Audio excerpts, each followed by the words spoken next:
প্রিয় শিক্ষার্থী বন্ধুরা, আপনারা সবাই ভালো আছেন। আশা করি সুস্থ আছেন, নিরাপদে আছেন। আজকে আমরা আলোচনা করব দেওয়ানি কার্যবিধি থেকে। দেওয়ানি কার্যবিধির 96 ধারা থেকে আজকে আলোচনা করব। 96 থেকে আজকে শেষ ধারা পর্যন্ত আলোচনা করা হবে, অর্থাৎ ধারাগুলো আজকে শেষ করে দিব এবং নেক্সট ক্লাসে আমরা আদেশ শুরু করব, অর্ডার শুরু করব। সিপিসির ওপরে বিগত ক্লাস হয়েছে, 2টি ক্লাস হয়েছে। ওই ক্লাসগুলোতে আমি বেসিক বিষয়গুলো আলোচনা করেছি, আপনারা ভিডিও দেখেছেন আশা করি। তাহলে আমরা এ যাবৎ দেখেছি যে সেকশনগুলো, সেগুলোর মধ্যে মামলা কোথায় করতে হবে, কিভাবে করতে হবে, টেরিটোরিয়াল জুরিসডিকশন, পিকুইনারি জুরিসডিকশন, এগুলো আমরা দেখেছি গত ক্লাসে। মামলা হয়ে গেল, মামলার জাজমেন্ট কিভাবে হবে এগুলো সম্পর্কে আমরা জেনেছি। এবার মামলার যখন জাজমেন্ট হয়ে যায়, সেটাকে আমরা বলতে পারি যে প্রথম সিদ্ধান্ত। একটা আদালতের প্রথম সিদ্ধান্ত হচ্ছে মূল মামলায় যে রায় বা আদেশ হয়, সেটা হচ্ছে প্রথম সিদ্ধান্ত মামলার। এবার এই সিদ্ধান্তটা যদি কোনো পক্ষের পছন্দ না হয়, বাদী বা বিবাদীর, একাধিক বাদী বা একাধিক বিবাদীর মধ্যে যে কোনো একজন, এক বা একাধিক ব্যক্তির যদি পছন্দ না হয়, মামলা সংশ্লিষ্ট কোনো পক্ষের যদি একটা জাজমেন্ট, রায় বা ডিক্রি পছন্দ না হয়, তাহলে তিনি সেই রায়ের বিরুদ্ধে কিছু প্রতিকারমূলক পদক্ষেপ নিতে পারেন। তার মধ্যে সবচেয়ে বড় পদক্ষেপ হচ্ছে আপিল বা অ্যাপিল। রিভিউ আছে, রিভিশন আছে, রেফারেন্স আছে, এই ধরনের বেশ কিছু পদক্ষেপ আছে, যেগুলোকে আমরা সেকেন্ড জাজমেন্ট বা সেকেন্ড ডিসিশন হিসেবে বলতে পারি। তাহলে মূল মামলায় অরিজিনাল যে কোর্ট আছে, এই কোর্টে একটা ডিসিশন পেলাম, সেটাকে আমরা রায়, ডিক্রি হিসাবে ধরে নিব। এবং এটা কেউ যদি মেনে নিতে না চান, অসন্তুষ্ট হন, তাহলে এটার বিরুদ্ধে আপিল করার সুযোগ আছে, এটার বিরুদ্ধে রিভিশন করার সুযোগ আছে, রিভিউ করার সুযোগ আছে। তো আপিল সাধারণত যেই কোর্ট আদেশ দিয়েছে সেই কোর্টে আপিল করা যায় না, এর থেকে একটু বড় কোর্টে আপিল করতে হবে। তো বড় কোর্টে আপিল কোথায় কিভাবে করব বিস্তারিত আমরা জানবো হচ্ছে আদেশ এর বিধিগুলোতে। আমরা ধারাতে তাহলে কি জানবো? বেসিক জিনিসগুলো জানবো ধারাতে, যেখান থেকেও এমসিকিউ প্রশ্ন অনেক আসে। বাস্তবে আপনাদের ধারাও লাগবে, আবার আদেশও লাগবে, কিন্তু এমসিকিউ এর ক্ষেত্রে ধারার গুরুত্ব যেমন আছে, আবার আদেশের বিধিগুলোর গুরুত্ব আছে। ড্রাফটিং এর সময় আমাদের কিন্তু আবার অর্ডারের গুরুত্ব বেশি দিতে হবে। তো যাই হোক, আজকে আমরা পার্ট 5 থেকে শুরু করছি, ধারা 96 থেকে 115। এরপরে পরের সেকশন গুলোও পড়বো। 96, 96 দেখেন, এটি একটি ধারা। ধারার আন্ডারে 3টা উপধারা আছে, 1, 2, 3। 3টা উপধারা আছে। এই 96 ধারার মধ্যে 3টা উপধারা আছে। 3টা উপধারায় 3 ধরনের বক্তব্য বলা আছে। তো এই বক্তব্যগুলো জেনে নিলে আমাদের এই 96 ধারা পড়া হয়ে গেল। বইয়ে অনেক আলোচনা থাকতে পারে, দরকার নেই। জাস্ট আমার যে কলামে, মানে যেভাবে আমি উপস্থাপন করেছি সিপিসিটাকে, এই যে ছকের মধ্যে এতটুকু তথ্য জানলে আপনার 96 ধারা থেকে যেভাবে প্রশ্ন আসুক না কেন উত্তর করতে পারবেন আশা করি। তো 1 নম্বর উপধারায় বলা হচ্ছে মূল ডিক্রির বিরুদ্ধে আপিল চলবে। Appeals from original decrease. তাহলে মূল ডিক্রির ইংরেজি হচ্ছে অরিজিনাল ডিক্রি, এর বিরুদ্ধে আপিল চলবে মানে আপিল করা যাবে। প্রশ্ন আসতে পারে আপিল চলবে কি না? চলবে। বলতে পারে যে এটার বিরুদ্ধে আপিল করা যায় কিনা? করা যাবে। এটার বিরুদ্ধে আপিল গৃহীত হবে কিনা? গৃহীত হবে। ভাষা যেমনই হোক না কেন, এই 96 এর 1 উপধারার বক্তব্য হচ্ছে এটা, যে মূল যে ডিক্রি, এই ডিক্রির বিরুদ্ধে আপিল করা যাবে, যে কোনো মূল ডিক্রি। 2 নম্বর যে উপধারা, তার বক্তব্য কি? একতরফা প্রদত্ত মূল ডিক্রির বিরুদ্ধে আপিল চলবে। তাহলে মূল ডিক্রি যেটা দোতরফা হোক, বা সেটা 1 নম্বর পয়েন্টে বললো দোতরফা হতে পারে, আপিল চলবে। এখানে বলছে 2 নম্বর পয়েন্টে এসে 2 নম্বর উপধারা স্পেসিফিক্যালি বলে দিচ্ছে যে এক্সপার্টের ডিগ্রি বা একতরফা যে ডিগ্রিটা আছে, এটার বিরুদ্ধে আপিল চলবে কিনা। হ্যাঁ, এটার বিরুদ্ধেও আপিল চলবে। 3 নম্বর পয়েন্ট দেখেন, একটু শ্যাডো করা আছে, দ্যাট মিনস এইটা কিন্তু খুবই ইম্পর্টেন্ট। বিগত সালে এই লাইন থেকে মেবি প্রশ্ন এসেছে, বা খুব ইম্পর্টেন্ট, আগামী বছরেও আপনাদের জন্য এখান থেকে প্রশ্ন আসতে পারে, তাই আগে থেকে শ্যাডো করে দেওয়া আছে। সম্মতি সূচক আপোষ বা সোলে ডিক্রির বিরুদ্ধে আপিল চলবে না। তার মানে যেই ডিক্রি সম্মতি সূচক, যেই ডিক্রি সোলে ডিক্রি, এই ডিক্রির বিরুদ্ধে কি চলবে না? আপিল চলবে না। কেন আপিল চলবে না? এর যৌক্তিকতা কি? সোলে ডিক্রিটা উভয় পক্ষের সম্মতিতেই হয়। বাদী বিবাদী যতগুলো আছেন সবাই এই সোলে নামাতে কি করেন? স্বাক্ষর করেন এবং সম্মতি প্রদান করেন। এবং সোলে ডিক্রি এমন একটা ডকুমেন্ট যে ডকুমেন্টে উভয় পক্ষের বাদী বিবাদী উভয় পক্ষের স্বার্থ নিহিত থাকে। মানে বাদী পক্ষ বলল এই আমরা শর্ত দিচ্ছি, এই শর্ত মূলে আমরা কি করছি? এই সোলেনামায় স্বাক্ষর করছি। বিবাদীরা বলল আমাদের এই শর্ত যদি মেনে নেয় বাদী আমরাও স্বাক্ষর করব। হ্যাঁ, এইভাবে একটা ডকুমেন্ট তৈরি হলো। এই সোলেনামা বাদীর অ্যাডভোকেট অথবা বিবাদীর অ্যাডভোকেট যে কোনো একটা অ্যাডভোকেট সাবমিট করেন, কিন্তু উভয় পক্ষের অ্যাডভোকেটের কি থাকে? এন্ডোর্সমেন্ট থাকে বা স্বাক্ষর থাকে এবং সকল বাদী বিবাদীর স্বাক্ষর থাকে সোলেনামাতে। বাস্তবে যদি সোলেনামার কোনো আপনারা ড্রাফটিং দেখে থাকেন তাহলে বুঝতে পারবেন সোলেনামাটা কেমন হয়। সাধারণত সাবমিশন যিনি করেন বাদী পক্ষ করতে পারবেন, বিবাদী পক্ষ করতে পারবেন। বাম পাশে বাদীদের স্বাক্ষর এবং বাদীদের স্বাক্ষর মানে শনাক্ত করছেন বাদীর আইনজীবী, এবং বিবাদীদের স্বাক্ষর শনাক্ত করেন বিবাদীর আইনজীবী। এটা হচ্ছে সোলেনামা বা যেটা পক্ষরা দাখিল করেন, এবং এটার ভিত্তিতেই আদেশ হয় এবং এটার ভিত্তিতেই ডিক্রি লিখিত হয়। তো এইটা যেহেতু উভয় পক্ষেরই মনোবাসনা আসছে, এই ডিক্রির মধ্যে উভয় পক্ষ যা চাচ্ছিল তাই তো দেওয়া হয়েছে, তাহলে কোনো পক্ষ তো আর সংক্ষুব্ধ না। কোনো পক্ষ পরবর্তীতে বলতে পারে না যে এটা তো আমার মনের মতন হয়নি। তখন আদালত বলবে আপনার যেহেতু মনের মতন হয়নি তাহলে আপনি কেন স্বাক্ষর করেছিলেন? অতএব এটার বিরুদ্ধে আর আপিলে কোনো কিছু বলার সুযোগ নাই। তাহলে কেউ যদি সোলে ডিক্রির বিরুদ্ধে আপিল করে তাহলে সেই আপিলটা অ্যাডমিশন হিয়ারিং এর সময় কি হয়ে যাবে? ডিসমিস বা খারিজ হয়ে যাবে। তাহলে 96 ধারায় তিনটা বেসিক পয়েন্ট, দুই ক্ষেত্রে আপিল চলবে, এক ক্ষেত্রে আপিল চলবে না, এটা মনে রাখবেন। 97 ধারা, প্রাথমিক ডিক্রি হতে আপিল না করলে চূড়ান্ত ডিক্রি হতে আপিল। এখন কোনো মামলায় ডিক্রি আদেশ দেওয়ার পরে সঙ্গে সঙ্গে 1 সপ্তাহের মধ্যে একটা ডিক্রি লিখিত হয়, সেটাকে প্রাথমিক ডিক্রি বলা হয়। এই প্রাথমিক ডিক্রি দেওয়ার পরে একটা সময় দেওয়া হয় উভয় পক্ষকে এই ডিক্রিটা দেখার।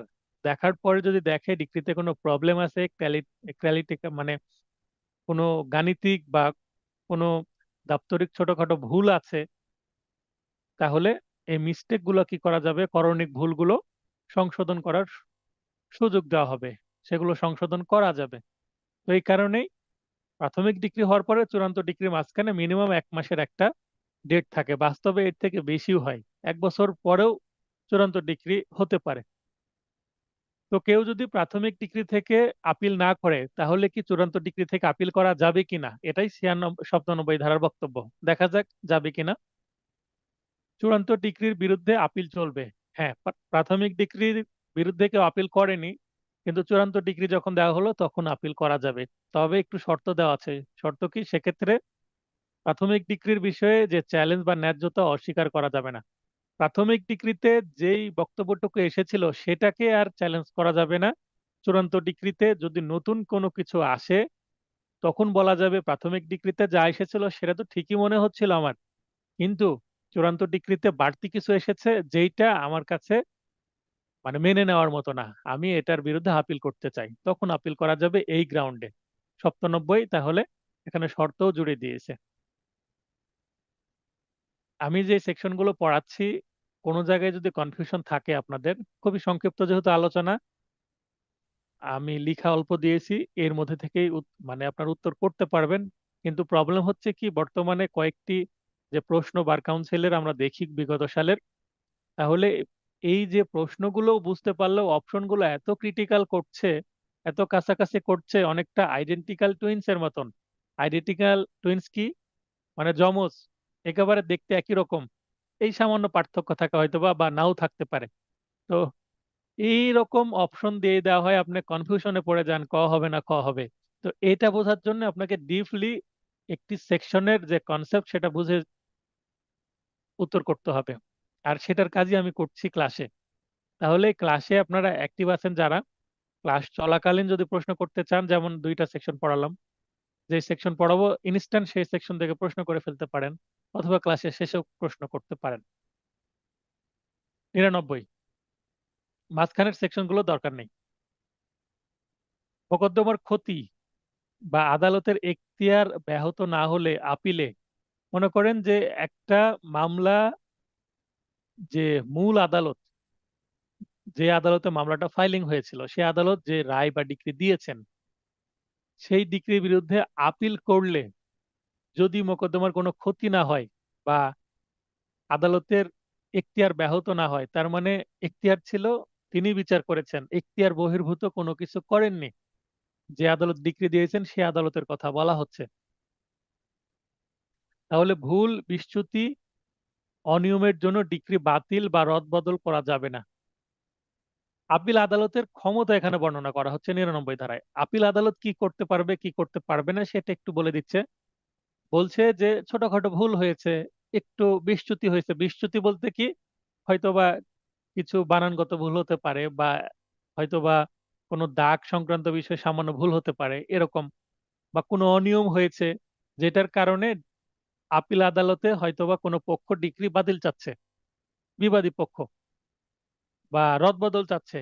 তো এটা করা যাবে না যদি না এতে মোকদ্দমার ক্ষতি বা আদালতের এখতিয়ার বহির্ভূত কোনো কর্মকাণ্ড হয়ে থাকে আগের আদালত দ্বারা।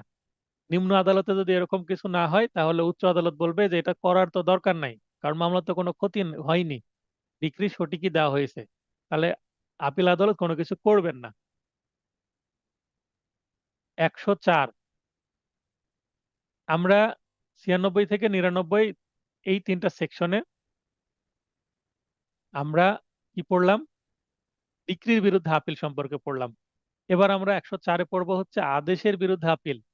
আমরা প্রথম ক্লাসে আমরা সংজ্ঞার মধ্যে দেখেছিলাম ডিক্রি কি জিনিস, আদেশ কি জিনিস, বা ডিক্রি কি জিনিস আর আদেশের ইংরেজি হচ্ছে অর্ডার বলতে পারি। তো দুইটা একটু ভিন্ন জিনিস। আদেশ হচ্ছে ছোটখাটো, আর ডিক্রি হচ্ছে বড় একটা বিষয়। যেমন কেউ, যেমন কিছুদিন আগে আমি একটা নিষেধাজ্ঞার মামলা করেছি, চিরস্থায়ী নিষেধাজ্ঞার মামলা। চিরস্থায়ী নিষেধাজ্ঞার মামলা যে করেছি, এই মামলায় যখন আমি ডিক্রি পাবো, এটা মামলা শেষ হবে, ফাইনালি পাবো সর্বশেষে, উভয় পক্ষ সাক্ষী দিবে, জেরা হবে, আর্গুমেন্ট হবে, তারপরে দিবে।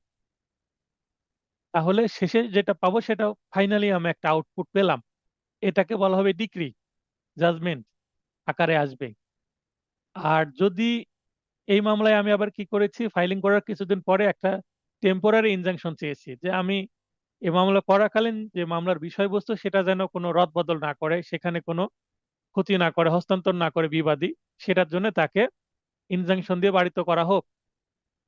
আদালত আমার দরখাস্ত মঞ্জুর করেছেন। এইটা যে মঞ্জুর করলো, মানে একটা মামলার মধ্যে একটা পিটিশন দিলাম, আমি চাইলাম অস্থায়ী নিষেধাজ্ঞা, আদালত মঞ্জুর করলেন। এই যে মঞ্জুর করলেন, এটা কিসের মাধ্যমে মঞ্জুর হলো, আদেশের মাধ্যমে মঞ্জুর হলো। এটা কিন্তু ডিক্রির মাধ্যমে না। তার মানে আদেশ হচ্ছে একটা মামলার মধ্যে পিটিশনের দ্বারা ছোট ছোট যে সিদ্ধান্ত আসে সেগুলোই হচ্ছে আদেশ। আমরা এইভাবে মনে রাখবো। আর ফাইনালি যেটা পাবো সেটাই কি, ডিক্রি। কোন স্কুলে যে ফাইনাল টার্ম এক্সামিনেশন হয় সেটাকে আমরা ডিক্রি বলতে পারবো, কিন্তু মাঝখানে ক্লাস টেস্ট বা টার্ম এক্সাম গুলো হয় যেগুলো, সেগুলোকে আমরা আদেশের মতন মনে করতে পারবো। মানে অন্তর্বর্তীকালীন বিষয়গুলো হচ্ছে আদেশের মাধ্যমে নিষ্পত্তি করা হয়, এবং মামলার যে পুরো বিষয়টা সেটা ডিক্রির মাধ্যমে নিষ্পত্তি করা হয়। এভাবে আমরা মনে রাখবো। তাহলে কনসেপ্ট ক্লিয়ার হবে, সংজ্ঞা মনে রাখতে সুবিধা হবে, উত্তর করতে পারবেন যে এইভাবে প্রশ্ন আসুক না কেন। আপিলযোগ্য আদেশসমূহ হলো, এখানে আপিলযোগ্য কিছু আদেশের তালিকা দেওয়া আছে। 35 ক ধারা, ক্ষতিপূরণ কম দেওয়া উচিত ছিল, এই ধরনের অজুহাত ছাড়া যদি আদেশের বিরুদ্ধে আপিল করা হয়। এবং 96 ধারায় প্রদত্ত যে আদেশ, সে আদেশের বিরুদ্ধে কি করবে, আপিল চলবে। অর্থদণ্ড, গ্রেপ্তার বা আটকের নির্দেশমূলক আদেশ যদি দেওয়া হয়, সেটা যদি জারি মামলা ছাড়া মূল মামলায় হয়, তাহলে এই আদেশের বিরুদ্ধে আপিল চলবে। আপিলে স্পষ্ট অনুমতি আছে এমন বিধি মতে যদি কোনো আদেশ দেওয়া হয়, তার মানে আপিলযোগ্য কোনো আদেশ হয়, এটার বিরুদ্ধে অবশ্যই আপিল চলবে। এই অধ্যায়ে আপিলে প্রদত্ত আদেশের বিরুদ্ধে আপিল চলবে না। সরি, এই ধারায় আপিলে প্রদত্ত আদেশের বিরুদ্ধে আপিল চলবে না। এই যে শেষের যে হ্যাশ চিহ্নিত লাইন দ্বারা কি বোঝানো হলো, মনে করেন একজন নিম্ন আদালত আদেশ দিয়েছেন, এই আদেশের বিরুদ্ধে 104 ধারা মতে আপিল আদালতে কি করা হয়েছে, ওই আদেশের বিরুদ্ধে আপিল করা হয়েছে। মনে করেন সহকারী জজ আদালতে একটা আদেশ দিয়েছেন, আমি একটু আগে যেটা বললাম ইনজাংশন মঞ্জুর করেছেন, এই ইনজাংশন মঞ্জুর বিরুদ্ধে যদি বাদীপক্ষের আইনজীবী জেলা জজ আদালতে কি করেন, আপিল করেন যে এইটা অস্থায়ী নিষেধাজ্ঞা অন্যায়ভাবে দিয়েছেন, তাহলে সে আপিলটা নিবেন। এখন সেখানে আপিল চলবে, মামলাটা পেন্ডিং হয়ে যাবে। সেখানে আপিল চলাকালীন এই আপিলে যদি রায় আমার পক্ষে আসে, তার মানে অস্থায়ী নিষেধাজ্ঞা বহাল থাকলো। সেই ক্ষেত্রে 104 ধারা মতে কিন্তু জেলা জজ এই রায়টা দিলেন, তার মানে এটা সেকেন্ড ডিসিশন। নিম্ন আদালত প্রথম ডিসিশন দিলেন, উচ্চ আদালত মানে জেলা জজ সেকেন্ড ডিসিশন দিলেন 104 ধারায়। তো সেকেন্ড ডিসিশন আসার পরে এটার বিরুদ্ধে আবার হাইকোর্টে যাওয়ার সুযোগ নেই। মহামান্য হাইকোর্ট এটার বিরুদ্ধে আর কোনো বক্তব্য দিবেন না, কারণ এখানে সেকেন্ড আপিল চলে আসছে। এই কারণে সেকেন্ড আপিল নেওয়া হবে না। আপিলের প্রদত্ত আদেশের বিরুদ্ধে আবার মানে এগেন আপিল চলবে না। এটা হচ্ছে 104 ধারার বক্তব্য। 107, আপিল আদালতের ক্ষমতাটা কেমন হবে। এখানে স্পষ্ট করা হচ্ছে 107-এ এসে, বিধি দ্বারা শর্ত ও নিয়ন্ত্রণ সাপেক্ষে, বিধি দ্বারা, বিধি এই যে তফসিল আছে, তফসিলের মধ্যে যে আমরা অর্ডার গুলা দেখবো, এই অর্ডারের আন্ডারে কি আছে, রুলস বা বিধি, সেই বিধি দ্বারা শর্ত, তাহলে আপিল সংক্রান্ত আমরা অনেকগুলো কি পাবো, বিধি পাবো। সে বিধিতে কিছু শর্ত দেওয়া আছে, সেই শর্তের নিয়ন্ত্রণ সাপেক্ষে চূড়ান্ত নিষ্পত্তি, পুনর্বিচার। পুনর্বিচার বলতে এখানে রিমান্ড বলা হচ্ছে। ফৌজদারি মামলায় রিমান্ড মানে একটা ভয়াবহ শব্দ, কিন্তু সিভিল মামলায় রিমান্ড বলতে ভয়াবহ না। মানে এই মামলাটা আপিল আদালতে এসেছে, আদালত দেখার পরে বললে এটা রিমান্ডে পাঠিয়ে দিলাম, তার মানে এটা নিম্ন আদালত আবার পুনরায় কি করবে, বিচার করবে, আবার সাক্ষী নিতে পারে। এটাকে রিমান্ডে পাঠানো মানে মামলা আপিল আদালত থেকে back to the lower court, lower কোর্টে আবার ফিরে গেল, সেটাকে রিমান্ড বলা হচ্ছে। তাহলে পুনর্বিচারের জন্য বা রিমান্ডের জন্য প্রেরণ, বিচার্য বিষয় গঠন ও প্রেরণ। এখানে অতিরিক্ত সাক্ষী বা অ্যাডিশনাল এভিডেন্স গ্রহণ বা তলব করতে পারে। এটা 23 সালের এই লাইন থেকে প্রশ্ন আসছিল যে আপিল আদালত অতিরিক্ত সাক্ষী গ্রহণ করতে পারে কিনা। পারে। 109,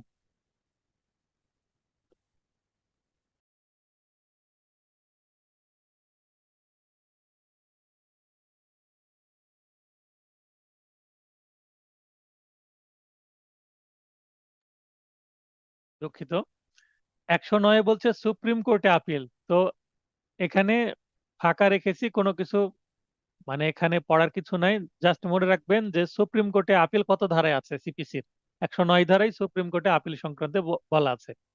107-এ যে আপিল আদালতের ক্ষমতা, সেটা সুপ্রিম কোর্টে যে আপিল হবে সেই ক্ষমতা সেম। তার মানে 107-এ যা আছে সেটা 109-এ কপি পেস্ট হবে। কিন্তু জাস্ট আপনারা ধারা মনে রাখবেন তাহলেই হবে। 110, বিষয়বস্তুর মূল্য যদি 20,000 টাকা বা তার বেশি হয়, 20,000, 21,000, 22,000 এরকম যদি হয়, তাহলে অ্যাটলিস্ট যদি মিনিমাম 20,000 টাকা হয়, তাহলে এইটা কিন্তু আইনগত একটি বড় প্রশ্ন। তার মানে একটা মামলার ভ্যালুয়েশন যদি 20,000 টাকা হয়, এটা একটা বড় আইনগত প্রশ্ন। এটাকে গুরুত্বের সাথে মামলাটা নিষ্পত্তি করতে হবে। 20,000 টাকার যদি কম হয়, তাহলে গুরুত্ব একটু কম দিলেও চলবে, ছোট মামলা হয়তোবা দ্রুত নিষ্পত্তি করা যাবে। আর 20,000 টাকা বা তার ঊর্ধ্বের কোনো যদি মামলা হয়, তাহলে এটা একটা আইনগত বড় প্রশ্ন, অতএব এটা খুব গুরুত্বের সাথেই সমাধান করতে হবে। এই 20,000 টাকা বলতে 1909, যে এই আইনটা যে পাশ হয়েছে 1908 সালের দিকে, ওই সময় কিন্তু এই 20,000 টাকা বলতে অনেক টাকার কথা বলা হচ্ছে। 111, কতিপয় আপিলের ব্যাপারে বিধিনিষেধ যেগুলো আপিলযোগ্য নয়। তাহলে আমরা এর আগে দেখলাম 104-এ আপিলযোগ্য, আর 111-তে আপিলযোগ্য নয়। 1 নম্বর পয়েন্ট, হাইকোর্টের একজন বিচারপতি প্রদত্ত ডিক্রি বা আদেশ। হাইকোর্টের একজন বিচারপতি যদি ডিক্রি বা আদেশ দেয়, তার বিরুদ্ধে আপিল চলবে না। ডিভিশন আদালতের একজন বিচারপতি প্রদত্ত ডিক্রি বা আদেশের বিরুদ্ধে আপিল চলবে না, মানে তাদের দেওয়া সিদ্ধান্তই ফাইনাল। হাইকোর্ট বা ডিভিশন আদালতের 2 বা ততোধিক বিচারপতি যদি কোনো রায় দিয়ে থাকেন, সেটার বিরুদ্ধেও আপিল চলবে না। তাহলে আমরা 3টা পয়েন্ট দেখছি 111 ধারায়। এই পয়েন্টগুলো মুখস্থ করে ফেলতে হবে। 112, সংরক্ষণ ব্যতিক্রম বা প্রভাবিত করবে না। আমরা প্রায় প্রতিটা আইনের মধ্যেই সেভিংস বা সংরক্ষণ বা যেটা মানে আইনের দুর্বলতা সেটা উল্লেখ করা থাকে। যেমন তামাদি আইন বা লিমিটেশন অ্যাক্টের 29 ধারায় সেভিংস এর কথা বলা হয়েছে, কয়টি ক্ষেত্রে তামাদি আইন প্রযোজ্য না সেটা। 112 ধারায় সিপিসির যে সেভিংস সেটা দেওয়া আছে। সংবিধানের 103 নং অনুচ্ছেদকে কি করবে না, প্রভাবিত করবে না, বা ফৌজদারি সংক্রান্ত যে বিষয়গুলো সেইটা কিন্তু প্রভাবিত করবে না সিপিসি। সিপিসি দেওয়ানি সংক্রান্ত কার্যবিধি, অতএব ফৌজদারি সংক্রান্ত কোনো কিছু প্রভাবিত অবশ্যই করবে না। কমন সেন্সের বিষয়। আপিল বিভাগ প্রণীত ও বর্তমানে প্রচলিত কোনো বিধিকে আপিল বিভাগ যদি কোনো বিধি প্রণয়ন করে থাকে বা বর্তমানে প্রচলিত অন্য কোনো যদি বিধি প্রচলিত থাকে, সে বিধিকে কি করবে না, প্রভাবিত করবে না। অর্থাৎ বিধির সাথে যদি কন্ট্রাডিক্টরি কোনো কিছু চলে আসে সিপিসির ধারাতে, তাহলে সেইটা বিধিটাই প্রিভেল করবে, বিধিটার গুরুত্ব বেশি হবে ধারার থেকে। এই 12 ধারা সেটা বলা হচ্ছে। 113 হাইকোর্ট বিভাগের অভিমত গ্রহণ, এটাকে বলা হচ্ছে রেফারেন্স।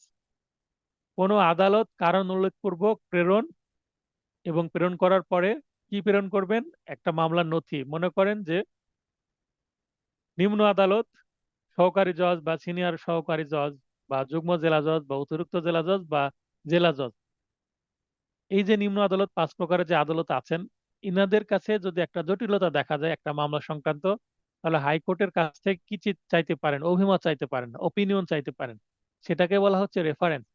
মামলা নথিপত্র হাইকোর্টে পাঠিয়ে দেওয়া হলো, হাইকোর্ট সেটা দেখলেন, দেখার পরে যথোপযুক্ত অভিমত দিলেন, এবং এই অভিমতের ভিত্তিতে তখন সংশ্লিষ্ট আদালত কি করবেন, আদেশ দিবেন। তার মানে হাইকোর্টের থেকে পরামর্শ নেওয়া।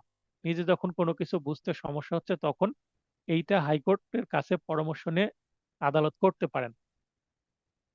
তাহলে এখানে আমরা যেটা বলতে পারি যে 113-তে কি আছে, 113 বিষয়বস্তু কি, রেফারেন্স। রেফারেন্স কত ধারায় আছে, 113 ধারায়। রেফারেন্সটা কি, নিম্ন আদালত যখন হাইকোর্টের অভিমতের উদ্দেশ্যে নথি প্রেরণ করেন এবং সে অনুসারে মতামতের ভিত্তিতে আদেশ দেন, সেটাকে কি বলা হয়, রেফারেন্স। 114, 114-তে আছে রিভিউ বা পুনর্বিচার। রিভিউ বা পুনর্বিচার এটা খুবই গুরুত্বপূর্ণ এমসিকিউ এর জন্য, শ্যাডো করা আছে বুঝতে পারছেন। ডিক্রি বা আদেশ দানকারী আদালত স্বয়ং পুনর্বিচার করেন। তাহলে রিভিউ কে করে, যে আদালত ডিক্রি বা আদেশ দিয়েছেন সেই আদালতই রিভিউ করে। তাহলে আদালত নিজে রিভিউ করতে পারেন, অথবা কোনো পক্ষ যদি কি করেন যে ইওর অনার, এই আদেশ বা এই ডিক্রিটা আরেকবার রিভিউ করার জন্য অনুরোধ করছি, এই রিভিউয়ের আবেদন ওই সংশ্লিষ্ট কোর্টে যেই যিনি ডিক্রি বা আদেশ দিয়েছেন সেই আদালতে আবেদন করতে হবে, সেই আদালতই রিভিউ করবেন। তার মানে যার আমলনামা তিনিই দেখবেন, যার ডিক্রি যার আদেশ তিনিই দেখবেন, উচ্চ আদালতে যাওয়ার দরকার হয় না, ওই আদালতেই রিভিউ হয়। যে ডিক্রি বা আদেশের বিরুদ্ধে আপিল চলে, এখন আমরা 3টা পয়েন্টে দেখব যে কোথায় রিভিউ করা যাবে এবং কোথায় করা যাবে না, এরকম। তো রিভিউ কোথায় করা যাবে আমরা দেখি। যে ডিক্রি বা আদেশের বিরুদ্ধে আপিল চলে, মানে যেখানে আপিল করা যাবে, মানে অ্যাপিলেবল অর্ডার অর ডিক্রি, আপিল করা যায় বা আপিলযোগ্য ডিক্রি বা আদেশ, এরকম কোন ডিক্রি বা আদেশের বিরুদ্ধে আপিল করা হয়নি, কিন্তু করা হয়নি মানে আপিল চলে কিন্তু করা হয়নি। আপিল করা যেত কিন্তু সংশ্লিষ্ট পক্ষ কি করেননি, আপিল করেননি। যেহেতু আপিল করেননি, সেহেতু তিনি কি করতে পারবেন, রিভিউ দায়ের করতে পারবেন। আপিল করা যেত, আপিল করেননি, রিভিউ করা যাবে। যে ডিক্রি বা আদেশের বিরুদ্ধে আপিল চলে না, তার মানে আপিল অযোগ্য ডিক্রি বা আদেশ, এই ক্ষেত্রেও রিভিউ করা যাবে। মানে আপিলযোগ্য আদেশ বা ডিক্রির বিরুদ্ধে রিভিউ চলে, যদি আপিল না করা হয়। আপিল যদি করা হয় সেক্ষেত্রে কি রিভিউ চলবে, কে বলতে পারবেন? 1 নম্বর পয়েন্টে আমি আপনাদেরকে একটা প্রশ্ন করছি। বলা হচ্ছে যে ডিক্রি বা আদেশের বিরুদ্ধে আপিল চলে কিন্তু করা হয়নি, তাহলে রিভিউ করা যেতে পারে। এখন আমার প্রশ্ন হচ্ছে, আপিল যোগ্য একটা আদেশ বা ডিক্রি, এটার বিরুদ্ধে একটা ব্যক্তি কি করেছেন, আপিল করেছেন। আপিল করার পরে তিনি আবার রিভিউ করতে চাচ্ছেন, তিনি কি রিভিউ করতে পারবেন কিনা? শিবলি ভাই হাত উত্তোলন করেছেন। পারবেন না। পারবেন না, যুক্তি কি?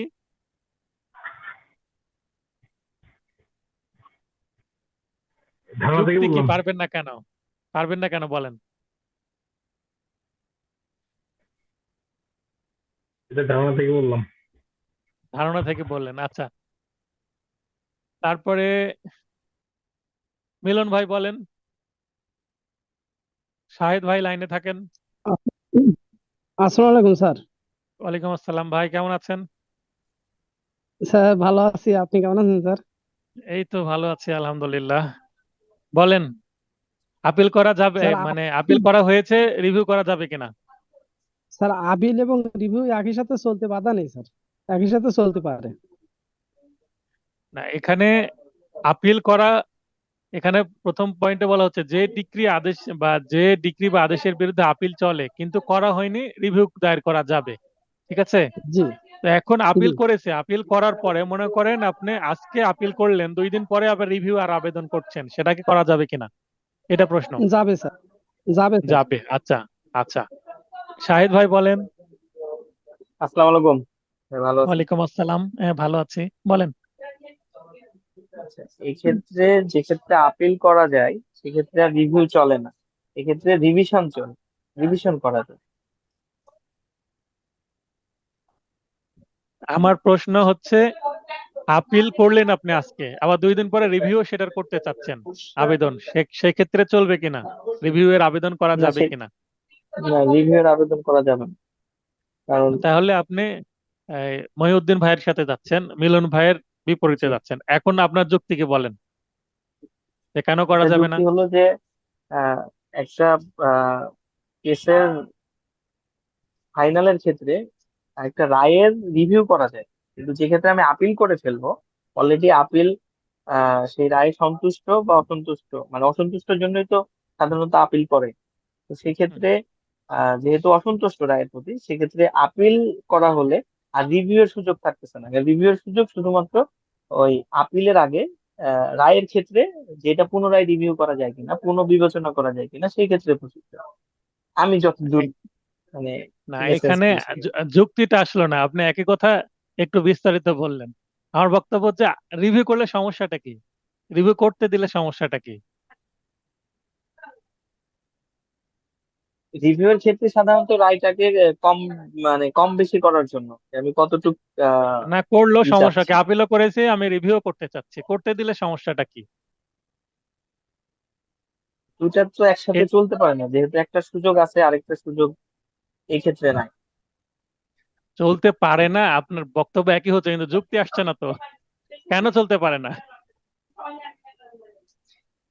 তাই এটা বলে দেন, আচ্ছা। এটা আসলে আচ্ছা, আমি অতটা বলে দিই, ক্লিয়ার না। এইটা যুক্তি হচ্ছে, মনে করেন সহকারী জজ বা সিনিয়র সহকারী জজ আদেশ দিয়েছেন বা ডিক্রি দিয়েছেন, এটার বিরুদ্ধে আপনি জেলা জজ আপিল করলেন। জেলা জজ তো বড় কোর্ট, জেলা জজ যে আপিলে আদেশ দিবেন সেইটা তো গুরুত্ব বেশি রিভিউ যেটা পরিবর্তন করবে সেটার থেকে। এখন আপনি আপিলের জন্য মানে বড় কোর্টে চলে গেছেন, তখন কি নিচের কোর্টে আর মানে তার কোনো এখতিয়ার আর থাকছে? আপনি নিচ কোর্ট থেকে মামলাটা যখন আপিল করলেন, এলসিআর মানে লোয়ার কোর্ট যে নথি, লোয়ার কোর্ট যে রেকর্ড, সেটা তো উচ্চ আদালতে চলে যাবে, লোয়ার কোর্টের রিভিউ এর জন্য তো কিছু থাকবেই না। যখন উচ্চ আদালত থেকে একটা আদেশ আসবে, মানে নথি তলব করবে, এলসিআর তলব করবে, তখন তো নিম্ন আদালতে নথিই থাকবে না রিভিউ করার জন্য, সেটা তো উচ্চ আদালতে চলে যাবে। যেহেতু উচ্চ আদালত নথি তলব করেছে, তাহলে নিম্ন আদালতকে নথি আটকায় রাখতে পারবে? বুঝতে পেরেছেন বিষয়টা? তার মানে রিভিউ করা যাবে না, আপিল করা হলে রিভিউ করা যাবে না। এটা যৌক্তিকতা এই যে, আপিল যেহেতু বড় কোর্ট, বড় কোর্টে একটা সিদ্ধান্তের জন্য আমি আবেদন করে ফেলেছি, তাই নিম্ন আদালতে আর করার সুযোগ থাকছে না। আচ্ছা, এরপর পয়েন্ট পয়েন্ট আমরা পড়ি।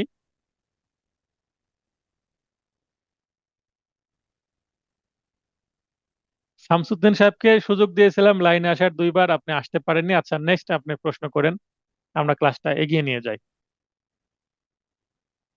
অল্প এখতিয়ার সম্পূর্ণ আদালতের রেফারেন্স, এখানে অল্প এখতিয়ার আদালতে লেখা আছে, মাঝখানে সম্পূর্ণ যদি আপনারা উপর দিয়ে লিখে দেন তাহলে এটা সুন্দর হয়। অল্প এখতিয়ার সম্পূর্ণ আদালতের রেফারেন্সে সংক্ষুব্ধ ব্যক্তি রিভিউ দায়ের করতে পারবে। তাহলে রিভিউ দায়ের সংক্রান্ত 114 যে সেকশন, সেখানে 3টা পয়েন্ট আছে, মনে রাখবেন। এখান থেকে প্রশ্ন আসার সম্ভাবনা কেমন? খুব ভালো সম্ভাবনা আছে। কি প্রশ্ন আসতে পারে? সিপিসির কত ধারায় রিভিউ সংক্রান্ত বিষয় বলা আছে? 114 ধারা। 114 ধারার বিষয়বস্তু কি? রিভিউ। রিভিউ কোন কোর্ট করতে পারে? ডিক্রি বা আদেশ দানকারী আদালত স্বয়ংই করতে পারে। কোন কোন ক্ষেত্রে করতে পারে? এই যে নিচের 3 ক্ষেত্রে করতে পারে, এগুলো মনে রাখবেন। এরপরে সবচেয়ে গুরুত্বপূর্ণ সেকশন এই সিপিসির 115, অনেক বড় সেকশন। এখান এখান থেকে অনেক প্রশ্ন আসে, দেখেন অনেক জায়গায় শ্যাডো করা আছে। এটা হচ্ছে পুনরীক্ষণ বা রিভিশন যে ক্ষেত্রে করা যাবে, অর্থাৎ রিভিশন কোথায় কোথায় করা যাবে সেটাই বলা আছে 115 ধারায়। কারণ, হেতুবাদ বা গ্রাউন্ডস, যেটাই গ্রাউন্ড সেটাই কারণ বা হেতুবাদ, একই কথা, রিজনস। 1 নম্বর পয়েন্ট, যে ডিক্রি বা আদেশের বিরুদ্ধে আপিল চলে না। একটু আগে আমরা দেখলাম এখানে 114-তে, মানে আপিল অযোগ্য যে ডিক্রি বা আদেশ, সেখানে রিভিশন চলে। যেহেতু আপিল করা যাচ্ছে না, আপিল সবচেয়ে বড় সিদ্ধান্ত, একটা বড় স্টেপ, কিন্তু রিভিশন অপেক্ষাকৃত ছোট স্টেপ। নিম্ন আদালতে আইনগত ভুলের দরুন ডিক্রি বা আদেশে যদি ভুল হয়, নিম্ন আদালতে কোনো আইনগত ভুল হয়েছে, কোনো প্রসিডিউরাল মিস্টেক হয়েছে, সেই ক্ষেত্রে কি করতে পারে? ডিক্রি বা আদেশে ভুল হয়েছে, এটা বিরুদ্ধে রিভিশন চাইতে পারে।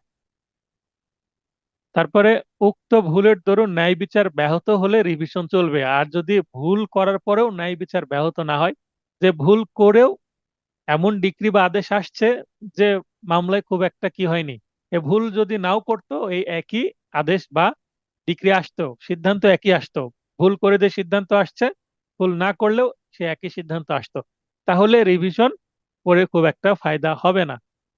এটা হয়ে গেল কোন কোন গ্রাউন্ডস এর ভিত্তিতে রিভিশন করা যায়। রিভিশন করতে হলে বাস্তবে এই 3টা যে পয়েন্ট আছে, 3টা পয়েন্টকে মাথায় রেখে রিভিশন করতে হবে। এর বাইরে গেলে রিভিশন করে কি হবে না, লাভ হবে না।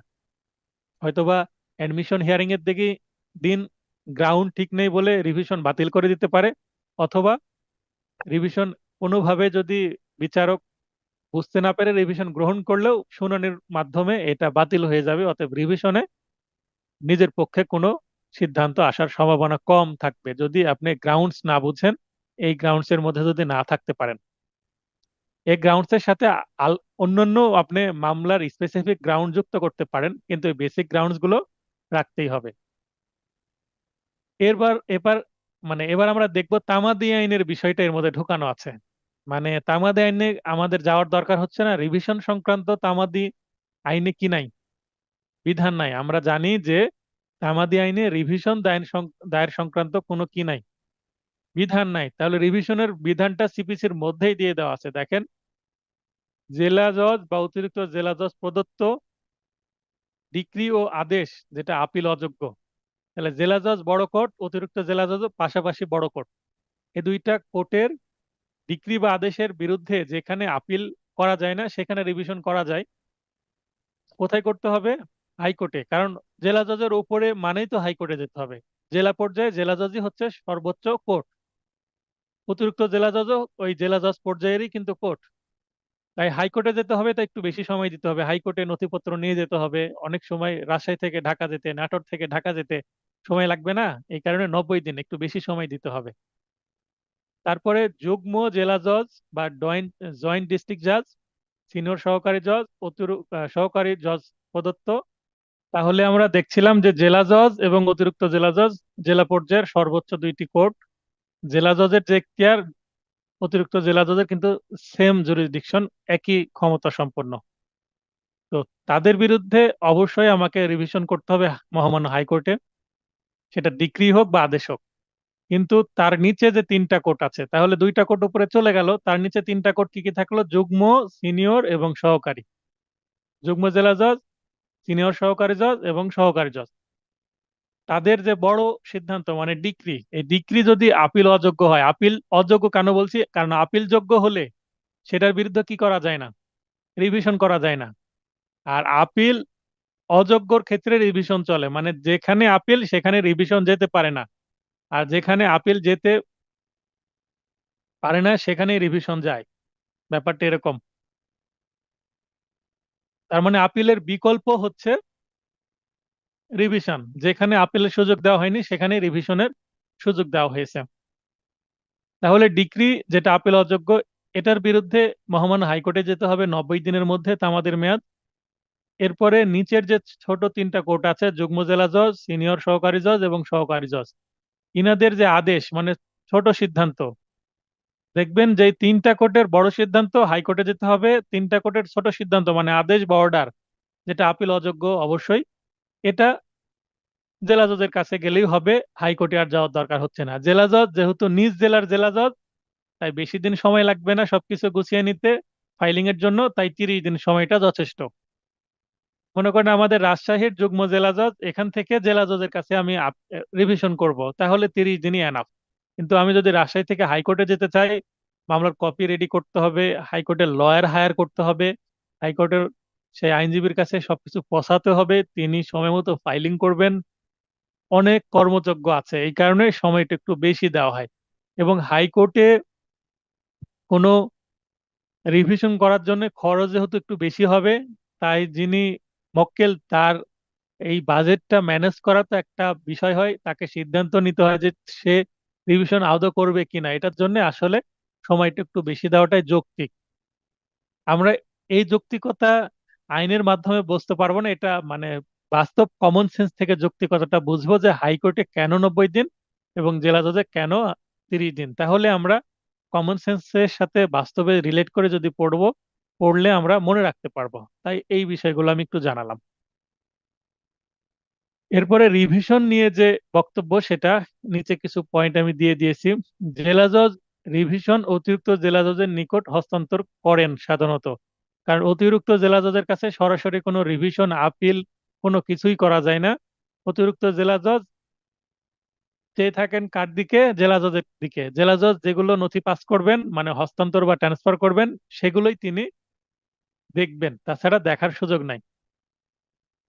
দেওয়ানি আদালতে মানে দেওয়ানি আদালতে বা দেওয়ানি মামলার ক্ষেত্রে দ্বিতীয় আপিলের বিধান নেই, মানে একবার আপিলের সিদ্ধান্ত হয়ে গেলে দ্বিতীয়বার আপিল করার কোনো বিধান নেই। কোথায় আমরা দেখলাম এটা? 104 ধারায় সেকেন্ড আপিলের কোনো বিধান নাই, আপিলে যে সিদ্ধান্ত একবার দেওয়া হলো সেটাই ফাইনাল সিদ্ধান্ত।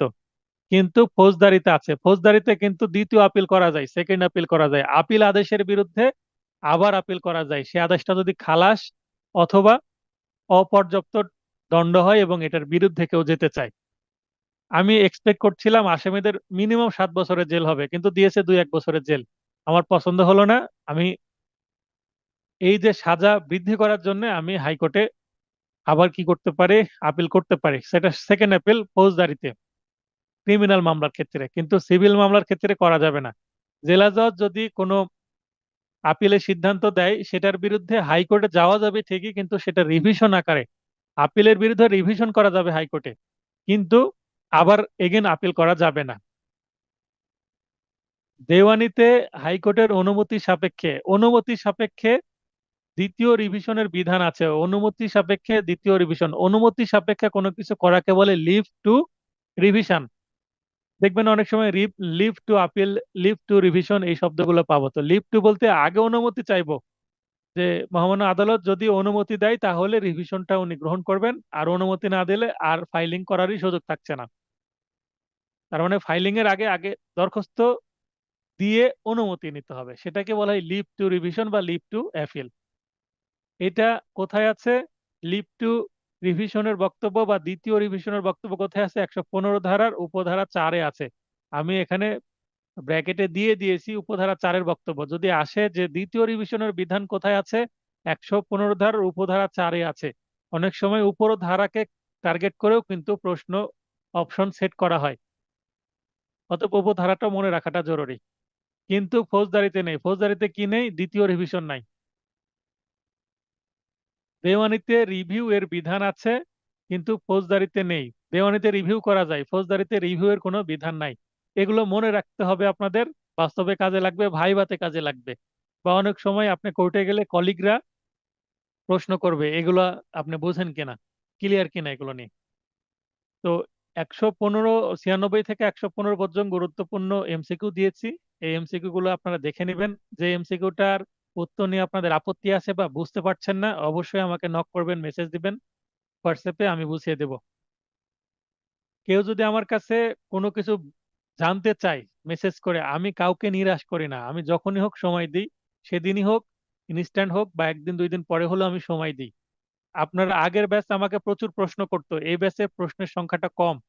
আমি কি ধরে নিব যে আপনারা সবকিছু ঠিকভাবে বুঝতে পারছেন, নাকি ধরে নিব আপনারা বোঝার চেষ্টাই করছেন না তাই প্রশ্ন করছেন না? যেটাই হোক, ক্ষতি কিন্তু আপনাদেরই হবে। বুঝতে পারলে ফাইন, আর যদি বুঝতে না পারেন অবশ্যই মেসেজ করবেন। আমি মেসেজ আহ্বান করি আপনাদের কাছ থেকে, লাইভ ক্লাসে প্রশ্ন এক্সপেক্ট করি আপনাদের কাছে। আমি এমসিকিউ সাধারণত যেগুলো ক্লাস টেস্টের যে এমসিকিউ সেগুলো আলোচনা করব, কিন্তু আমার নোটে দেওয়া এমসিকিউ আলোচনা করব না, কারণ আপনাদের কাছে তো এই নোটে প্রিন্ট কপি আছেই। আপনি পড়ে যেটা বুঝতে পারবেন না আমার কাছ থেকে বুঝে নিতে পারবেন। আর ক্লাস টেস্টে অনেক সময় আনকমন প্রশ্ন থাকে, সেগুলো একটু দুর্বোধ্য করি আমি, সেগুলো আমি ক্লাস টেস্টের মাধ্যমে লাইভ ক্লাসে বুঝিয়ে দিই। পার্ট 6 আশা করি এই যে আর আধা ঘন্টা ক্লাস হবে এর মধ্যে শেষ করতে পারবো। গত কালকের মতো এত দীর্ঘ ক্লাস আজকে হবে না। 122 থেকে 153 গুরুত্বপূর্ণ সেকশনগুলো আলোচনা করব। 122, বিধি প্রণয়নে সুপ্রিম কোর্টের ক্ষমতা। বিধি বলতে রুল, যেটা আদেশের আন্ডারের যে রুলগুলো আছে, এই রুলগুলো আরো বৃদ্ধি করতে, কোনো আদেশের আন্ডারে আরো কিছু রুল তৈরি করতে, অ্যামেন্ডমেন্ট করতে কি করতে পারবেন? সুপ্রিম কোর্টের ক্ষমতা আছে। একটা বিধি রদ করতে পারবে, মানে একটা পুরাতন বিধি রদ করে দিল, দরকার নাই, বা কিছু পরিবর্তন করলো, করতে পারবে, বা কিছু বিধি সংযোজন করলেন, অ্যাড করলেন, এটা কে করতে পারবেন? মহামান্য সুপ্রিম কোর্ট। এবার 123-এ বলা হচ্ছে বিধি প্রণয়ন কমিটি। বিধি প্রণয়ন কমিটি, তাহলে বিধি প্রণয়ন করতে হলে বা বিধি রদ করতে হলে, পরিবর্তন করতে হলে, পরিমার্জন, সংশোধন বা সংযোজন যাই করার দরকার হোক না কেন, একটা কমিটির দরকার আছে। এই কমিটির বিধান কত ধারা মতে আছে? সিপিসি 123-এ আছে। এই কমিটিতে প্রধান বিচারপতি কর্তৃক নিযুক্ত 6 জন সদস্য থাকবে। তাহলে কতজন সদস্য বিশিষ্ট কমিটি হবে? 6 জন। দেখেন এখানে সেকশন কত, 123। 123-এর 1, 2 এবং 3, এই ডিজিট গুলো যুক্ত করেন, 1+2+3 যোগ করলে কিন্তু 6 হয়। এভাবে আমরা একটু টেকনিক্যালি মনে রাখতে পারবো। 123 ধারা, 6 জন সদস্য বিশিষ্ট বিধি প্রণয়ন কমিটি হবে। এবং নিয়োগ কে দিবেন? মহামান্য প্রধান বিচারপতি, চিফ জাস্টিস। ইংরেজিতে চিফ জাস্টিস থাকতে পারে, তো চিফ জাস্টিসের বাংলায় যে প্রধান বিচারপতি, এটা কিন্তু নতুন করে আর শেখানোর দরকার নেই আপনাদেরকে। এখন এগুলো খুব আলোচনা হচ্ছে বাংলাদেশে, নিউজ পড়লেই বুঝতে পারবেন। প্রধান বিচারপতি সহ বা ছাড়া, মানে প্রধান বিচারপতি নিজেকে এই 6 জনের মধ্যে রাখতেও পারেন, আবার নাও রাখতে পারেন। নিজে থাকলে বাকি আরো 5 জন নেবেন, আর না থাকলে বাকি 6 জনই অন্যদের নিবেন। সুপ্রিম কোর্টের বিচারপতি অবশ্যই হবেন। সুপ্রিম কোর্টের বিচারপতি বলতে হাইকোর্ট বিভাগেরও হতে পারে, অ্যাপিলেট ডিভিশনেরও হতে পারে। অন্তত একজন জেলা জজ হিসাবে 3 বছর ছিলেন, জেলা জজ হিসাবে অন্তত 3 বছর তিনি দায়িত্ব পালন করেছেন, তারপরে তিনি হাইকোর্ট বা অ্যাপিলেট ডিভিশনে বিচারপতি হিসাবে পদোন্নতি পেয়েছেন, প্রমোশন হয়েছে, এরকম ব্যক্তিকে নিবেন 3 জন। কতজন? 3 জন থাকবে। তাহলে জেলা জজ হিসাবে তার 3 বছরের চাকরির অভিজ্ঞতা আছে, তিনি সুপ্রিম কোর্টে বিচারপতি হিসাবে আছেন, এরকম ব্যক্তি অ্যাটলিস্ট 3 জন থাকবেন এই 6 জনের মধ্যে। তারপরে হাইকোর্টের অধস্তন দেওয়ানি আদালতের অ্যাডভোকেট। হাইকোর্টের অধস্তন দেওয়ানি আদালত বলতে জেলা পর্যায়ের যে দেওয়ানি আদালত, এই দেওয়ানি আদালতের যে অ্যাডভোকেট যারা থাকবেন, যেমন আমি রাজশাহীর দেওয়ানি আদালতের একজন অ্যাডভোকেট বলতে পারি, কারণ আমি সিভিল, ক্রিমিনাল, কর্পোরেট 3 ধরনের মামলায় ডিল করি, পরিচালনা করি। তো আমি এর মধ্যে, মানে এখানে বিধি প্রণয়ন কমিটির সদস্য হওয়ার মতন আমার এই যে অ্যাডভোকেট, যেহেতু এইভাবে যোগ্যতা আছে, যদিও অনেক সিনিয়রদেরকে এখানে সুযোগ দিবে, আমার মতো জুনিয়র অ্যাডভোকেটকে অবশ্যই দিবেন না। তো আমার কিন্তু সে যোগ্যতা তৈরি হয়ে গেছে, কারণ দেওয়ানি আদালতের আমি একজন অ্যাডভোকেট এই হিসাবে। তো এটা হচ্ছে এনটি বা একটা নিম্ন পর্যায়ের একটা যোগ্যতা। তো আরো অভিজ্ঞতা তো সঞ্চয় হতে হবে, আইন সম্পর্কে বুঝতে হবে, না হলে তার এই ধরনের একটা প্রেস্টিজিয়াস কমিটিতে থাকা সম্ভব না। 2 জন নিবেন অ্যাডভোকেট।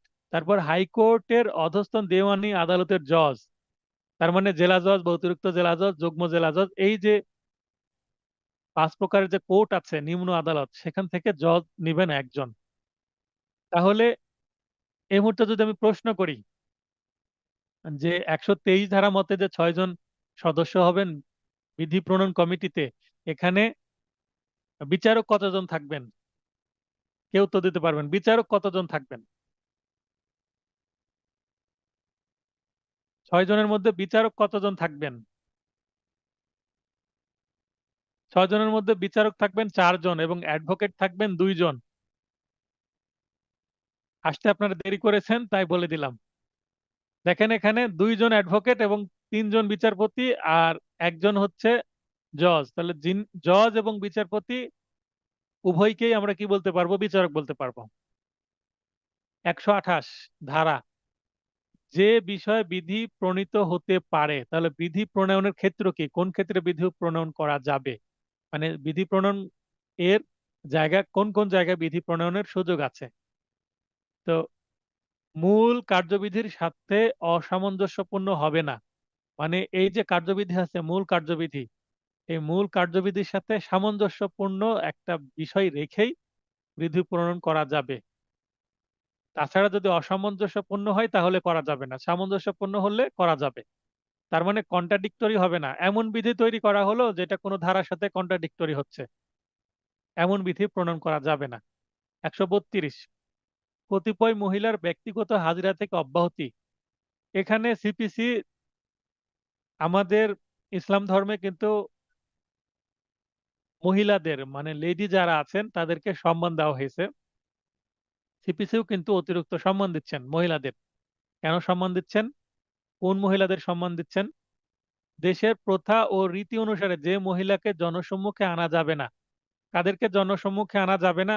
দেখবেন যে কিছু মহিলা আছেন বা কিছু বংশ বা পরিবার আছে, মহিলারা সাধারণত বাড়ির বাইরে খুব কম আসেন, বা বাইরে আসলেও তারা যথেষ্ট পর্দা নিয়ে বাইরে আসেন। তার মানে কিছু কিছু পরিবার থাকে যে আপন ভাইও হয়তোবা তার যখন যুবতী হয়েছেন, আপন ভাইও কি হয়নি, চেহারা আর দেখে না। হয়তোবা শিশুকালে বা কিশোরী কালে চেহারা দেখেছে আপন ভাই বোনদের মধ্যে, কিন্তু যখন তিনি যুবতী হয়েছেন তারপর থেকে আপন ভাইয়ের সাথেও সে তার মুখ দেখায় না। এরকম কিছু পরিবার এখনো বিলং করে বা এক্সিস্ট করে। তো এই ধরনের মহিলা যিনি এই পর্দাকে এত গুরুত্ব দেন, তাকে ব্যক্তিগত হাজিরার জন্য তাকে আদালতে আসার দরকার নাই। তার জন্য এটা কি সম্মান যে আপনি যেহেতু পর্দার মধ্যে থাকছেন, পর্দার মধ্যেই থাকেন, আপনাকে কষ্ট করে আসতে হবে না। গ্রেপ্তারে নিষেধ না থাকলে পরোয়ানা জারিতে গ্রেপ্তার করা যাবে। এখানে যদি এই মহিলা যদি, যদিও পর্দার মধ্যে আছেন, কোনো কারণে যদি তার অপরাধ হয়ে যায়, অপরাধ বলতে ফৌজদারি কোনো দায় তার মধ্যে চলে আসে, যদি তাকে আদালতের কোনো কিছু সমন বা অন্য কিছু অমান্য করেন, তাকে গ্রেপ্তার যদি করতে হয়, তাহলে গ্রেপ্তারে যদি নিষেধ না থাকে তাহলে গ্রেপ্তার করা যাবে। গ্রেপ্তারে বাধা নাই, কিন্তু হাজিরা দেওয়ার দরকার নাই, তার পরিবর্তে অ্যাডভোকেট হাজিরা দিলেই হবে। 133, অন্যান্য ব্যক্তিবর্গের অব্যাহতি। শুধু কি মহিলারাই এই যে হাজিরা থেকে অব্যাহতি পাবে, হাজিরা দিতে হবে না, এরকম কি মহিলাদের ক্ষেত্রেই? না, মহিলা বাদেও সামাজিক মর্যাদায় গেজেটে প্রকাশিত, মানে গেজেটেড কর্মকর্তা আপনারা শুনেছেন, যেমন আমরা সত্যায়িত করতে কার কাছে যাই? যারা গেজেটেড কর্মকর্তা, ফার্স্ট ক্লাস গেজেটেড কর্মকর্তা, বিসিএস ক্যাডার, তাদের কাছে যাই। তো যারা গেজেটেড কর্মকর্তা, তাদের কি করা যাবে না? হাজিরা নেওয়া যাবে না, বা গ্রেপ্তারে কিছু বিধিনিষেধ আছে। এটা আমরা আবার আদেশে গিয়ে আরো বিস্তারিত জানবো, বা সিআরপিসি তেও এটা সম্পর্কে আমরা বিধান দেখব। 134, ডিক্রি জারি ব্যতীত অন্য ক্ষেত্রে গ্রেপ্তার সকল ব্যক্তির ক্ষেত্রে প্রযোজ্য। ডিক্রি জারি ব্যতীত মূল মামলায় যে কোনো ব্যক্তিকে গ্রেপ্তার করা যাবে যদি প্রয়োজন হয়, কিন্তু জারি মামলার ক্ষেত্রে কিন্তু আবার মহিলাদেরকে গ্রেপ্তার করা যায় না, সেটা আমরা দেখব। 137, অধস্তন আদালতের ভাষা কেমন হবে? এটা কিন্তু প্রায়ই প্রশ্ন আসে। অধস্তন আদালতের ভাষা সরকার ঘোষিত, সরকার ঘোষণা করবে ভাষাটা কেমন হবে। সিপিসিতে এই বক্তব্য দেওয়া আছে, কিন্তু সিআরপিসিতে কিন্তু বলে দেওয়া আছে বাংলা হবে, ইংলিশ হবে, না কি হবে। তারপরে আদালত সাক্ষী যে সাক্ষ্য লিপিবদ্ধ করবেন কোন ভাষায়, এগুলো সিআরপিসি তে আমরা পড়বো। 139 হলফনামার শপথ। হলফনামা কি? এফিডেভিট। যার দ্বারা পরিচালিত হবে, কে শপথ করাবেন? যে কোনো আদালত বা ম্যাজিস্ট্রেট বা সরকার কর্তৃক ক্ষমতাপ্রাপ্ত ব্যক্তি, সুপ্রিম কোর্ট কর্তৃক এ উদ্দেশ্যে নিয়োগপ্রাপ্ত অফিসারগণ। যেমন আমরা এফিডেভিট করি, এফিডেভিট যেমন নোটারি পাবলিক, ওই যে সুপ্রিম কোর্ট কর্তৃক এই উদ্দেশ্যে নোটারি পাবলিক যারা আছে তারা কিন্তু হলফনামার স্বাক্ষর নিতে পারেন, এফিডেভিট করে দিতে পারেন। নোটারি পাবলিক যারা আছেন সমগ্র বাংলাদেশের জন্য তারা আছে এখানে। তারপরে যে কোনো আদালত বা ম্যাজিস্ট্রেটও কিন্তু কি করেন? এফিডেভিট করান নোটারি পাবলিকের বিকল্প হিসাবে। বা সরকার কর্তৃক ক্ষমতাপ্রাপ্ত, সরকার যদি অন্য কাউকে এফিডেভিট করার ক্ষমতা দেয়, নোটারি পাবলিকদের কথাই এখানে বলা হচ্ছে। 144 এই 144 এটা সিপিসি। 144 ফৌজদারি কার্যবিধি খুব একটা হট সেকশন। মানে 144 ধারা মানেই কিন্তু আমরা ধরে রাখি যে জরুরি অবস্থা জারি করা। কারফিউ এবং 144 ধারার জরুরি অবস্থার মধ্যে একটু বেসিক পার্থক্য আছে। যখন আমি সিআরপিসি পড়াবো 144, কারফিউটা আমি সেখানে একটু ব্যাখ্যা করে দিব যে পার্থক্যটা কি। তো 144 ধারা সিপিসি থেকে বলা হচ্ছে প্রত্যর্পণ বা পুনরুদ্ধার এর জন্য আবেদন ভ্রমাত্মক রায়ে প্রাপ্ত ডিক্রি। মানে রায় হয়েছে ভুল এবং এই ভুলের রায়ের মাধ্যমে ডিক্রি দেওয়া হয়েছে, এটার পরিবর্তন, রদবদল বা বাতিল হলে উক্ত আদালতেই পুনরুদ্ধারের আবেদন, পুনরুদ্ধারের বা প্রত্যর্পণের জন্য নতুন মোকদ্দমা করা যায় না। 144 ধারায় এই প্রত্যর্পণ বা পুনরুদ্ধার সম্পর্কে বলা হয়েছে, এটার জন্য নতুন মামলা করার দরকার নয়। ভ্রমাত্মক রায় যদি ডিক্রি হয় তাহলে পরিবর্তন, রদবদল বা বাতিল হলে উক্ত আদালতেই পুনরুদ্ধারের আবেদন করলে আদালত সেটা বিবেচনা করবেন। 148 সময় বৃদ্ধিকরণ। আদালত ইচ্ছানুযায়ী সময় বৃদ্ধি করতে পারবেন, মানে টাইম পিটিশন। মানে কোনো মামলায় টাইম পিটিশন দিয়ে যে সিপিসিতে 148 ধারায় টাইম টাইম পিটিশনের বিধান আছে বা সময় নেওয়ার বিধান আছে বা মুলতবির বিধান আছে। আর আমরা 17 যে আদেশ আছে সেখানে তো অ্যাডজর্নমেন্ট বলে আলাদা একটা কি আছে, অর্ডারই আছে। সেখানে আমরা আরো বিস্তারিত জানবো। টাকা দিলে মানে কস্ট বা খরচা, এক কথায় টাকা যদি দেওয়া হয় অনেক সময় পাওয়া যায়, সেটা আমরা দেখবো 17তে। আর এই কারণেই কিন্তু বছরের পর বছর মামলা চলে। সিপিসি খুবই একটি লেন্দি প্রসেস। কিছু কিছু জায়গা পরিবর্তন নিয়ে আসা দরকার, এত সময় দেওয়া উচিত না। 151 এই শেষের 3টা সেকশন খুবই গুরুত্বপূর্ণ।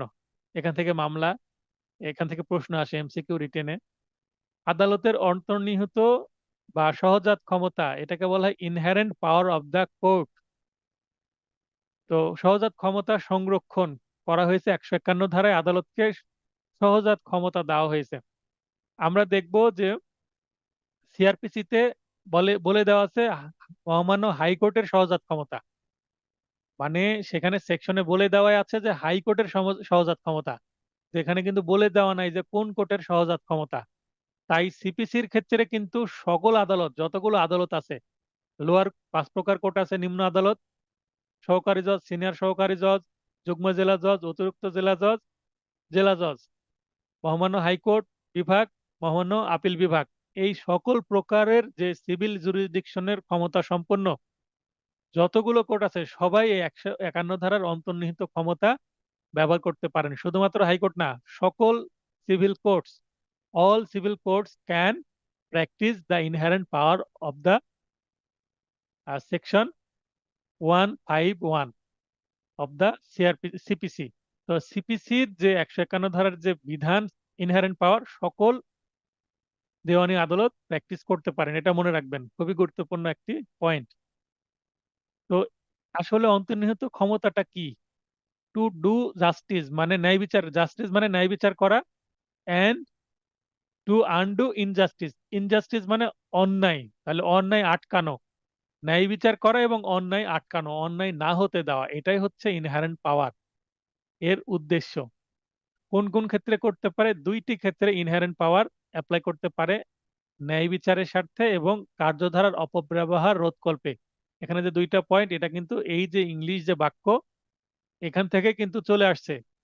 টু ডু জাস্টিস 1 নম্বর পয়েন্টে ন্যায় বিচার এর স্বার্থে, তার মানে টু ডু জাস্টিস। আর আনডু ইনজাস্টিস মানে কার্যধারার অপব্যবহার রোধে। অপব্যবহার রোধ করে মানে আনডু করা। একত্রে বা অ্যানালগাস হিয়ারিং সহ প্রয়োজনীয় আদেশ দানে এই 151 ধারার বিধান প্রয়োগ করা যায়। আমরা আদালতে কোনো পিটিশন যদি দিই, সেটা সাধারণত একটু অপ্রচলিত যদি পিটিশন হয়, কোনো আদেশ বা বিধির মধ্যে স্পেসিফিক ভাবে বলা নাই এই ধরনের পিটিশনের বিষয়ে, তখন আমরা জুড়ে দিই 151 ধারার বিধান মতে পিটিশন। বা আমরা আর্জি সংশোধন করছি, একটু আর্জি সংশোধনটা একটু পরের দিকে করছি, হয়তো বা সাক্ষী শুরু হয়ে গেছে, এই সময় আর্জি সংশোধন করতে গেলে আদালত মেনে নিবে না বা অপর পক্ষের আইনজীবী বাধা দিবেন, ওই সময় আমরা 151 ধারা যুক্ত করে দিই এবং পয়েন্ট দেখাই যে এই আর্জিটা সংশোধন না করলে মামলাটা ফেল করবে, মামলার উদ্দেশ্যটা ব্যর্থ হবে। অতএব দয়া করে ইওর অনার, অন্তত অন্তর্নিহিত ক্ষমতা প্রয়োগ করে হলেও আপনি 151 ধারার বিধান ব্যবহার করে এই আর্জিটা সংশোধন করে বাধিত করবেন। এইভাবে আদালতকে কনভিন্সড করে 151 ধারার কথা মনে করে দিলে আদালত খুশি হন এবং খুশি হয়ে কনভিন্সড হয়ে আদেশ মঞ্জুর করে, মানে মঞ্জুর করে আদেশ দিয়ে দেন। পিটিশন অনেক সময় 151 ধারার কারণেই মানে মঞ্জুর হয়, রিজেক্ট হয় না। 152, 152 বলছে রায়, ডিক্রি বা আদেশ সমূহ সংশোধন সংশোধন করার সুযোগ আছে। আমরা ছোটবেলা থেকে একটা শব্দ শুনে আসছি যে হাকিম লড়ে বা নড়ে তো হুকুম নড়ে না। আমাদের গ্রামের ভাষাকে নড়েকে লড়ে বলা হয়। রাজশাহীর কিছু কিছু গ্রাম আছে নড়েকে লড়ে বলা হয় গ্রামের ভাষায়। তো হাকিম যিনি তিনি নড়বেন, কিন্তু হুকুম যেটা সেটা নড়বে না। তার মানে তার কলমে যেটা লেখা হয়ে গেছে সেটা পরিবর্তন করা যাবে না। হাকিম বলতে বিচারক, বিচারক নড়তে পারেন বা তিনি সরতে পারেন, কিন্তু তার যে একবার আদেশ দেওয়া হয়েছে সেটার চেঞ্জ হবে না। সেটা 152 ধারাটা কিন্তু তার ভিন্ন কিছু বলছে। নিজস্ব উদ্যোগে, নিজস্ব উদ্যোগে বলতে একটা ডিক্রি বা একটা রায় বা একটা জাজমেন্ট দিয়েছেন একটা আদালত, সে আদালত দেখলেন রায় দেওয়ার পর তিনি নিজে আবার রিভিশন করছেন যে ঠিক দিলাম কিনা দেখি তো। উনি আবার পড়তে গিয়ে দেখছেন যে না, এটা তো ভুল হয়ে গেছে। অনেক সময় রায় লিখার পরে টাইপ করেন, বর্তমানে টাইপ করে প্রিন্ট করেন। তো কম্পিউটার স্ক্রিনে কিন্তু অনেক সময় কি হয়, ভুল থেকে যায়। যেমন আমার দু একটা ছোটখাটো ভুল আছে বানানগত বা শব্দ মিস্টেক, তো সেগুলো আমি বলে দিচ্ছি ক্লাসে যে এটা একটু ঠিক করে নেবেন। তো রায়েও এরকম ছোটখাটো ভুল চলে আসতে পারে। তো তিনি যদি দেখেন যে হ্যাঁ একটু ভুল হয়েছে, তিনি আবার সেটা নিজ উদ্যোগে আবার সংশোধন করে ফেলতে পারেন।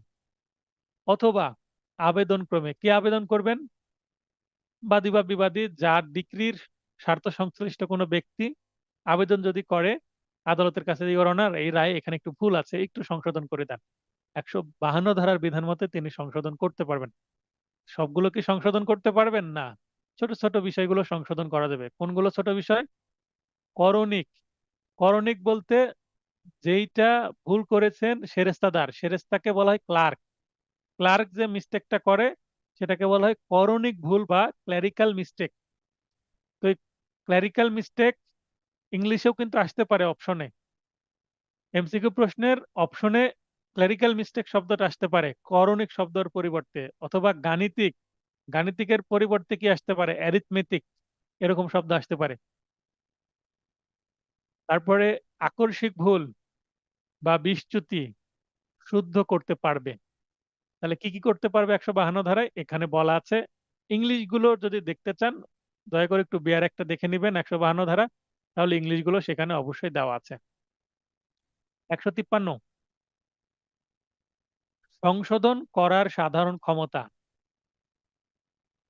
প্রকৃত প্রশ্ন বা বিচার্য বিষয় নির্ধারণের উদ্দেশ্যে যে কোনো সময় শর্তাসহ কার্যধারা ত্রুটি সংশোধন করা যাবে। কার্যধারায় কোনো ত্রুটি হয়ে গেছে, যেমন ফৌজদারি কার্যবিধিতে এডিআর, আমরা দেখেছি আগের ক্লাসগুলোতে যে 89 তে এডিআর এর বিধান যুক্ত করা হয়েছে। তার মানে অল্টারনেটিভ ডিসপুট রেজলিউশন, রেজলিউশন বা বিকল্প বিরোধ নিষ্পত্তি এর জন্য একটা স্টেপ রাখতেই হবে। এই স্টেপটা যদি না রেখে এটাকে কি করা হয়, মিস করা হয়, তাহলে এক পক্ষ বলতে পারে যে এডিআর এর কোনো সুযোগ দেওয়া হয়নি ইওর অনার। বা আরো কিছু সমন জারি হয়নি, সমন জারি না হতেই জবাবের জন্য দিন নির্ধারণ করা হয়েছে। অতএব যথেষ্ট সময় পাওয়া যায়নি জবাব দাখিলের জন্য, বা যেহেতু সমনই পাইনি আমি জবাব কিভাবে দাখিল করব, এই অজুহাতে মিসকেস করে এই মামলার ডিক্রিকে প্রশ্নবিদ্ধ করা যেতে পারে। তো এগুলো কার্যধারা ভুল ত্রুটি সংশোধন করে নিতে পারে সংশ্লিষ্ট পক্ষ। এটা 53 ধারায় বলা আছে। দেখেন 53 ধারা, এই ধারাতে কিন্তু বলে দেওয়া হলো যে সংশোধন করার সাধারণ ক্ষমতা কিন্তু আদালতের দেওয়া আছে। আদালত কেউ যদি আবেদন করে তাহলে খরচা সহ যদি খরচা দেয় তাহলে সংশোধন করতে পারে। কারণ অসময়ে যদি সংশোধন চায় তাহলে অপরপক্ষকে কস্ট দিতে হতে পারে। কস্টকে খরচা বলা হচ্ছে, মানে হয়তোবা একটা অ্যামাউন্ট দিতে হবে। তো কস্ট কত দিতে হয় এগুলো আমরা আদেশের বিধির মধ্যে ডিটেলস পাবো। কোন ক্ষেত্রে 200 বা 1000, না 2000, 3000, 3000 পর্যন্ত আমরা কস্টে দেখে থাকি। তো আজকের যে আলোচনা ছিল 96 থেকে শেষ পর্যন্ত, এই বিষয়ে যদি কারো স্পেসিফিক প্রশ্ন থাকে তো হাত উত্তোলন করে প্রশ্ন করতে পারবেন, অথবা আমি সবার লাইন উন্মুক্ত করে দিচ্ছি।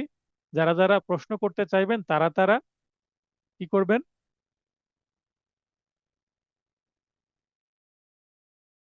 হ্যাঁ, যারা যারা প্রশ্ন করবেন তারা তারা মাইক অন করে এখন প্রশ্ন করতে পারবেন। এখন আমার অনুমোদনের জন্য রেজ হ্যান্ড করার দরকার নেই। এখনো 10 মিনিট সময় আছে। আশা করি 10 মিনিটে বেশ ভালো আলোচনা হতে পারে। তো আপনারা চাইলে প্রশ্ন করতে পারেন, আমি উত্তর দিয়ে দিচ্ছি।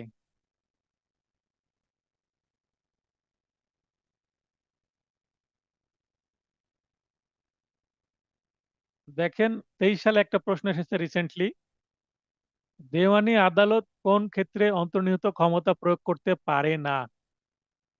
পারে না বলেছে। ন্যায় বিচার নিশ্চিতের ক্ষেত্রে, এটা তো আমরা দেখলাম, আমার নোট 1 নম্বর পয়েন্ট ছিল, মানে টু ডু জাস্টিস, স্থিতি অবস্থা বজায় রাখতে। স্থিতি অবস্থা বজায় রাখাটাও কিন্তু জাস্টিসের কারণে করতে পারে আদালত, স্টে করতে, কোনো কিছু স্টে করতে। আদালতের কার্যক্রমের অপব্যবহার রোধকল্পে, এইটাও কিন্তু হুবহু আমার নোটের মধ্যে আছে। তার মানে ক এবং খ, এই পয়েন্ট দুইটা কিন্তু হুবহু আমার নোটে আছে। এখন খ এবং ঘ আমার নোটে নাই। স্থিতি অবস্থা বজায় রাখতে এবং তামাদির বাধা অতিক্রম করতে। তামাদির বাধা অতিক্রম করা, তামাদি আইন কিন্তু এখানে একটু চলে আসছে। তামাদি আইনকে কিন্তু অন্য আইন দ্বারা প্রভাবিত করা যায় না। তামাদি আইনে যে 3 ধারার বিধান আছে যে তামাদির মেয়াদ অতিক্রম হয়ে গেলে সেইটা কি করা যাবে না, আর মামলা নেওয়া যাবে না, সরাসরি খারিজ করতে হবে। এটা একেবারে স্ট্রিক্ট, আদালত এটা মানতেও কিন্তু বাধ্য। তাহলে এখানে তামাদি আইনের 3 ধারাটা কিন্তু এই ঘ অপশনে প্রতিফলিত হয়েছে। এই কারণে উত্তরটা হবে ঘ। কারণ সিপিসির 151 ধারা তামাদি আইনের 3 ধারাকে প্রভাবিত করতে পারে না, সম্ভবই না। স্থিতি অবস্থা বজায় রাখতে, স্থিতি অবস্থা বজায় রাখার যে বিষয়টা আমরা যদি বলি, তাহলে এখানে দেখেন একত্রে বা অ্যানালোগাস হিয়ারিং সহ প্রয়োজনীয় আদেশ। এই যে প্রয়োজনীয় যে আদেশ কথাটা আছে এর মধ্যেই কিন্তু কি করতে পারে, স্থিতি অবস্থা বজায় রাখতে পারে।